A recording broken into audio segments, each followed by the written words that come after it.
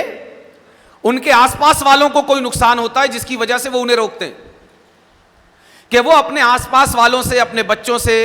اور اپنے دوسرے رشتہ داروں سے جو انہیں میٹھا کھانے اور میٹھے کے پرہیز پر آمادہ کرتے ہیں، ان سے نظر چرا کے میٹھا کھانے کی کوشش کرتے ہیں اور کھا لیتے ہیں۔ گویا انہیں یہ لگتا ہے کہ میٹھا کھانے سے ہمارا کوئی نقصان نہیں ہے، بلکہ ہمیں جو روک رہے ہیں نا، ان کا کوئی نقصان ہے، تو وہ جب نہیں دیکھ رہے ہیں تو ہم میٹھا کھا سکتے ہیں۔ اب ان بڑی عمر والے شوگر پیشنٹ کو کون بتائے کہ میٹھا کھانے سے آپ کا نقصان ہے، روکنے والوں کا کوئی نقصان نہیں ہے۔ ہاں، اس حوالے سے ان کا بھی نقصان ہے کہ آپ کا جس بات میں نقصان ہے اس میں ان کا بھی نقصان ہے، مگر ڈائریکٹلی اور اولن اس میں آپ کا نقصان ہے۔ مگر بڑھتی عمر میں انسان پھر بچپن کی حالت میں منتقل ہو جاتا ہے، جہاں اسے اپنا اچھا اور برا سمجھ میں نہیں آتا۔ اسی طرح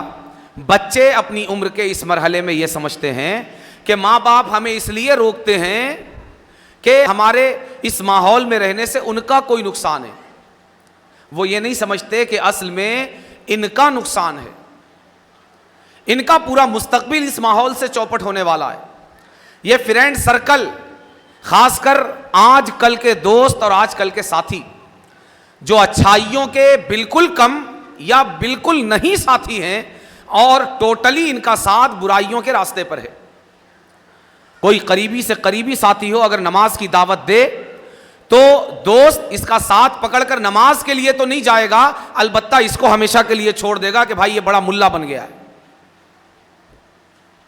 اچھائیوں کا کوئی ساتھی نہیں ہے، برائی کے سب ساتھی، حتیٰ کہ اگر کوئی ساتھی اچھائی کے راستے پر لانے کے لیے پیسے بھی خرچ کرے تو پیسہ خرچ کر کے بھی دوسرے ساتھی اچھائی کے راستے پر اس کے ساتھ چلنے کے لیے تیار نہیں ہے۔ لیکن برائی کے راستے پر چلانے والے ساتھی اگر فری میں بھی برائی کے راستے پر اسے گھسیٹنا چاہیں تو یہ سر کے بل اس راستے پر چلنے کے لیے تیار ہے۔ کیوں؟ اس لیے کہ حضور آقا کریم صلی اللہ علیہ وآلہ وسلم نے بہت پہلے ارشاد فرما دیا کہ حفت الجنت بالمکارہ،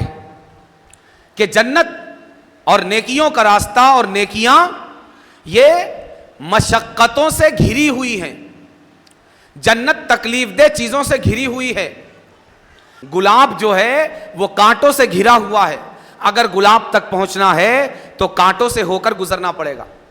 اسی طرح اگر جنت تک پہنچنا ہے تو اپنے نفس کو اور شیطان سے لڑ کر گزرنا پڑے گا۔ اسی طرح برے ساتھیوں سے بچ کر اگر اچھائی کے راستے پر چلنا ہے تو ان برے ساتھیوں سے اپنے آپ کو پار لگا کر اچھائیوں تک پہنچنا پڑے گا۔ مگر افسوس یہ ہے کہ یہ عمر کا وہ مرحلہ ہوتا ہے جہاں بچے از خود اس بات کو سمجھ نہیں سکتے۔ اب یہاں پر پھر ذمہ داری آتی ہے ماں باپ کے کاندھوں پر کہ ماں باپ انہیں بتائیں کہ انہیں اپنا فرینڈ سرکل کیسا بنانا ہے، کس طرح کے دوست اور کس طرح کی سہیلیوں کا انتخاب کرنا ہے، اسکول میں بھی، مدرسے میں بھی، اور محلے پڑوس میں بھی اور معاشرے میں بھی، کس طرح کے لوگوں کے ساتھ انہیں اٹھنا بیٹھنا ہے اور اپنا وقت گزارنا ہے۔ آپ دیکھیں کہ ہمارے بچوں کے اندر، بلکہ پورے ہمارے معاشرے اور پورے ماحول میں آج جو برے لوگ ہمیں نظر آ رہے ہیں،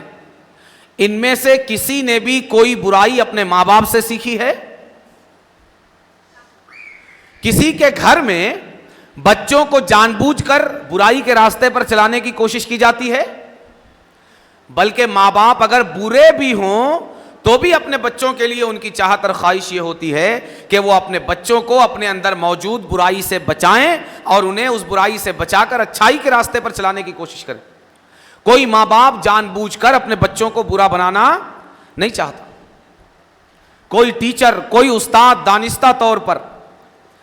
اپنے شاگردوں اور اپنے پاس تعلیم حاصل کرنے والوں، علم حاصل کرنے والوں کو برائی کے راستے کا مسافر نہیں بنانا چاہتا۔ تو پھر ہمارے معاشرے میں یہ شرابی کہاں سے آئے، یہ جواری کہاں سے آئے، یہ زانی کہاں سے آئے؟ یہ سود خور کہاں سے آئے؟ یہ طرح طرح کے نشہ کرنے والے کہاں سے آئے؟ یہ طرح طرح کی برائیوں میں زندگی گزارنے والے اور اس کو فروغ دینے والے کہاں سے پیدا ہوئے؟ کہ کیا ماں باپ کے پیٹ سے کوئی شرابی بن کے پیدا ہوا؟ کیا ماں باپ کے پیٹ سے کوئی جواری بن کے پیدا ہوا؟ کیا ماں باپ کے پیٹ سے کوئی زناکار بن کے پیدا ہوا؟ کیا ماں باپ کے پیٹ سے کوئی سود خور بن کے پیدا ہوا؟ کہ کیا ماں باپ کے پیٹ سے کوئی طرح طرح کے نشہ کرنے والا بن کر پیدا ہوا؟ نہیں، نہ ماں باپ کے پیٹ سے ان برائیوں کو لے کر پیدا ہوا، نہ ماں باپ، اساتذہ اور ٹیچروں نے جان بوجھ کر انہیں یہ برائیاں سکھائیں، پھر ہمارا معاشرہ، ہمارا ماحول، ہمارا محلہ پڑوس اس طرح کے برے لوگوں اور برے انسانوں سے بھرا ہوا کیوں ہے؟ کیا یہ آسمان سے ٹپک گئے؟ کیا یہ زمین چیر کر پیدا ہوئے؟ کہاں سے آئے؟ یہ برائیاں کہاں سے پیدا ہوئی؟ یہ برے کام کرنے والے، بری عادتوں اور بری راہوں پر چلنے والے، یہ ہمارے معاشرے میں کہاں سے آئے؟ جب آسمان سے نہیں ٹپکے، زمین چیر کر نہیں نکلے، ماں باپ کے پیٹ سے نہیں پیدا ہوئے، ماں باپ نے جان بوجھ کر سکھایا نہیں، کسی اسکول، کالج، یونیورسٹی، مکتب اور مدرسے نے انہیں یہ سکھایا نہیں، تو انہوں نے سیکھا کہاں سے؟ یہ برے لوگ ہمارے معاشرے میں آئے کہاں سے؟ تو آپ کو پتا چلے گا کہ ان برائیوں اور برے لوگوں کا سب سے بڑا پروڈکشن فرینڈ سرکل سے ہو رہا ہے۔ برائی کو جنم دینے والی سب سے بڑی کمپنی ہمارے پورے ماحول میں فرینڈ سرکل ہے، اور دوستانہ تعلقات اور یہ دوستوں کا ماحول اور سہیلیوں کا ماحول ہے۔ زیادہ تر شرابی، زیادہ تر جواری، زیادہ تر زانی، زیادہ تر نشیڑی، زیادہ تر ہر بری عادت میں ملوث ہمارا نوجوان، اگر آپ اس کی زندگی کی فلم کو ریوائز کر کے دیکھیں گے تو پیچھے جا کر کہیں نہ کہیں برائی کا بیج اس کی زندگی میں بونے والا اس کا کوئی نہ کوئی برا ساتھی اور فرینڈ سرکل کا کوئی نہ کوئی فرینڈ آپ کو ملے گا، جو اسے تریاق کے نام پر زہر پلاتا ہوا نظر آئے گا، اچھائی کے نام پر برائی کا عادی بناتا ہوا نظر آئے گا۔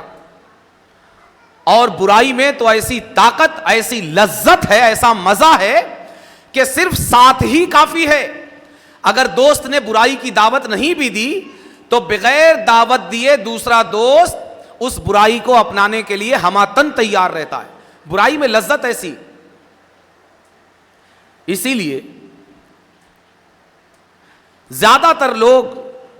جن کے گھروں میں اللہ نہ کرے کوئی شرابی پیدا ہو گیا،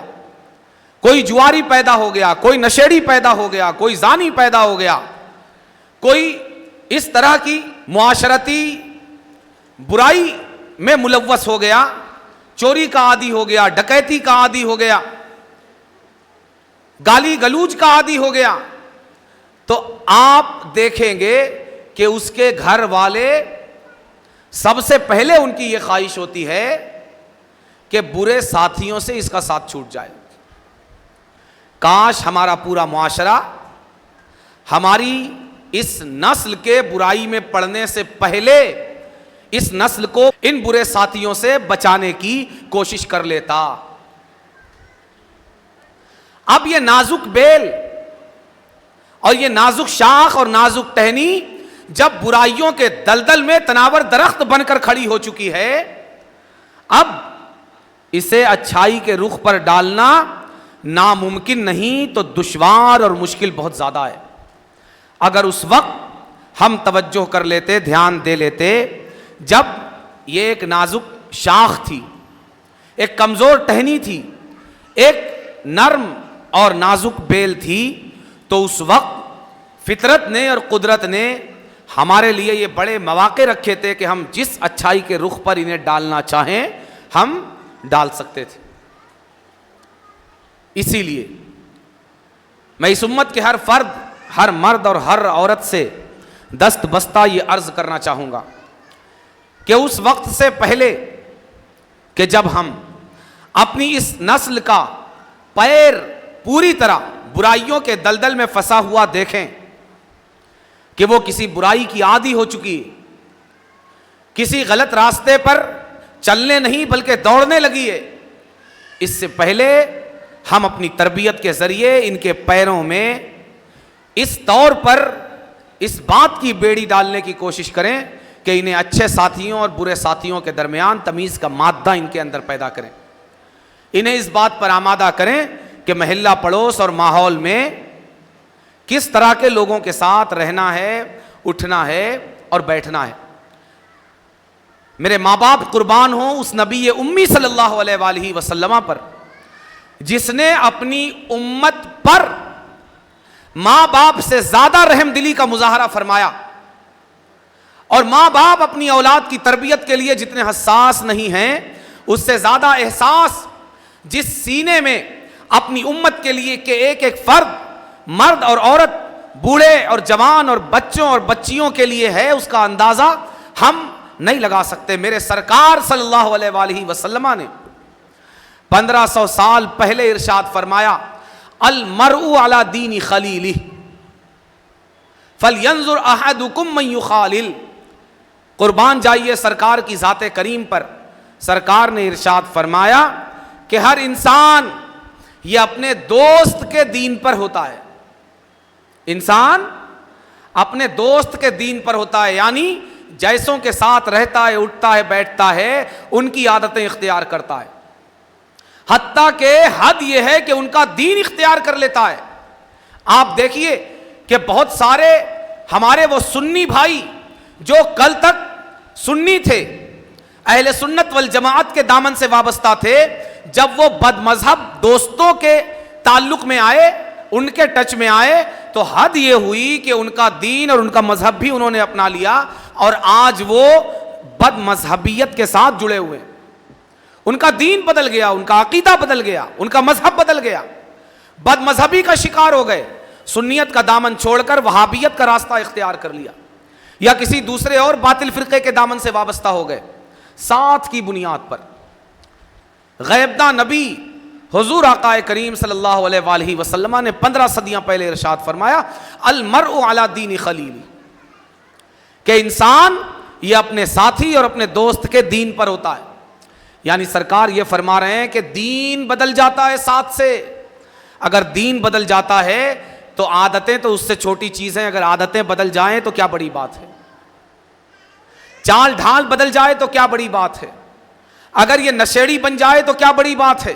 اگر یہ جواری بن جائے تو کیا بڑی بات ہے. شرابی دوستوں کے ساتھ رہ کر شرابی, جواری دوستوں کے ساتھ رہ کر جواری, گالی بکنے والوں کے ساتھ رہ کر گالی باز, اور اسی طرح ہر برائی کرنے والوں کے ساتھ وہ برائی کرنے والا بن جائے تو کیا بڑی بات ہے. جبکہ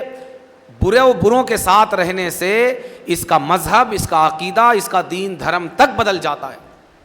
المرء علی دین خلیلہ, کہ ہر انسان اپنے دوست اور اپنے ساتھی کے دین پر ہوتا ہے. سرکار فرماتے ہیں فَلْيَنْظُرْ أَحَدُكُمْ مَنْ يُخَالِلْ, تو تم میں سے ہر ایک دیکھ کر دوستی کرے کہ وہ کس کے ساتھ رہ رہا ہے, کون اس کا دوست ہے, کون اس کی سہیلی ہے, اسکول میں کس کے ساتھ رہتا ہے, بینچ پر کس کے ساتھ بیٹھتا ہے, کاپی کتاب کس کے ساتھ شیئر کرتا ہے, اپنا ٹفن کس کے ساتھ شیئر کرتا ہے, اور ریسیس میں کس کے ساتھ گھومنے وقت گزارنے کے لیے نکلتا ہے. اسی طرح مدرسے اور مکتب میں کس کے بازو بیٹھتا ہے, کس کے ساتھ وقت گزارتا ہے. اسی طرح محلے پڑوس میں اور اس کے فرینڈ سرکل میں کس طرح کے لوگ اور کس طرح کے افراد ہیں, یہ دیکھے. فَلْيَنْظُرْ أَحَدُكُمْ, سرکار فرما رہے ہیں دیکھو, غور کرو کہ تمہارا ساتھی کون ہے, تمہارا دوست کون ہے, تمہاری سہیلی کون ہے, تم کس کے ساتھ رہ رہے ہو, تم کس کی چال ڈھال اپنے اندر لا رہے ہو, تم کس کی عادتیں سیکھ رہے ہو, تم کس کے اطوار سیکھ رہے ہو, تم بات کرنے کا انداز کس سے لے رہے ہو, تم اٹھنے بیٹھنے کا انداز کس سے لے رہے ہو, تم کھانے پینے کا انداز کس سے لے رہے ہو, تم یہ چیخ پکار کس سے سیکھ رہے ہو, تم یہ گالی بازی کس سے لے رہے ہو, تم یہ بری عادتیں کس سے لے رہے ہو. فَلْيَنْظُرْ أَحَدُكُمْ مَنْ يُخَالِلْ, سرکار فرماتے ہیں کہ دیکھو اگر تم نے دوستوں اور سہیلیوں کو چننے میں ذرا بھی بے احتیاطی کی تو تمہارا دین دھرم, تمہارا مذہب اور تمہارا عقیدہ تک بدل سکتا ہے, نیچے کی باتیں تو چھوڑ دو. اس لیے ہماری اولاد کی تربیت میں مؤثر ہونے والے ان 5 اداروں میں سے یہ چوتھا ادارہ بھی بڑا اہم ہے اور بڑا اہم رول ادا کرتا ہے۔ برے دوستوں سے بچانا، برے ساتھیوں سے بچانا، آخر میں گھوم پھر کر یہ ذمہ داری پھر کس کے سر آتی ہے؟ ماں باپ کے سر۔ اور پھر ایک بار ان پانچوں اداروں میں سب سے زیادہ اہم تربیت کا ادارہ کون سا قرار پاتا ہے؟ گھر، اور اس میں موجود لوگ، خاص کر بچے کے ماں اور باپ۔ اللہ تبارک و تعالی ہمیں اس مرحلے پر بھی اپنے بچوں کی بہتر تربیت اور بہتر نگہداشت کرنے کی توفیق عطا فرمائے۔ وما علینا الا البلاغ۔